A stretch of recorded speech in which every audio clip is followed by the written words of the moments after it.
You can't cross the sea merely by standing and staring at the water.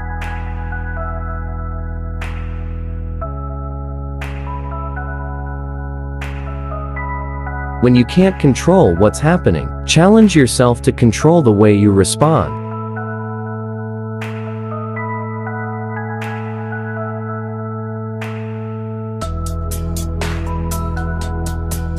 Failure is not the opposite of success. It is part of success.